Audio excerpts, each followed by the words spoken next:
और शर्म मानी चाहिए भारतीय समाज को, जिसने 1966 के उस नरसंहार को ऐसे छुपा लिया जैसे वो कभी इतिहास के पन्नों में था ही नहीं। 1947 में पहली बार संविधान सभा की बैठक हुई थी और उस सभा में ठाकुरदास और गोविंद दास जैसे नेताओं ने बोला था कि गौ हत्या पे प्रतिबंध लगाना चाहिए, तो स्वयं नेहरू इसके विरोध में खड़े हो गए थे। नेहरू ने बोला कि ये देश सेक्युलर देश है और यहाँ पे ऐसे नियम नहीं लाए जा सकते। 1955 में नेहरू ने वापस से गौ हत्या को रोकने का विरोध किया और उन्होंने बोला कि अगर गौ हत्या रोकी गई तो मैं प्रधानमंत्री के पद से इस्तीफा दे दूंगा। तो मैं प्रधानमंत्री पद से और नेहरू के निधन के बाद इंदिरा गांधी ने बोला कि अगर 67 का चुनाव इंडियन नेशनल कांग्रेस जीत जाती है तो मैं पूरे भारत में गौ हत्या पे प्रतिबंध लगवा दूंगी। महाराष्ट्र में एक छोटी सी घटना हुई जिसके विरोध में कई सारे साधु सड़क पे आए।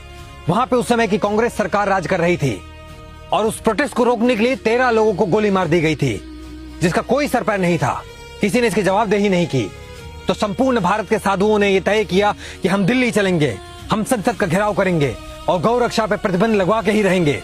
और 7 नवंबर 1966 गोपाष्टमी के दिन यह तय किया गया कि संसद का घेराव किया जाएगा ताकि हम अपनी मांगों को पूरा करवा सकें। जब मौजूदा सरकार को समझ में आ गया कि यह आंदोलन रुकने वाला नहीं, तो खुलेआम साधु संतों के ऊपर गोलियां चलवा दी गई थी।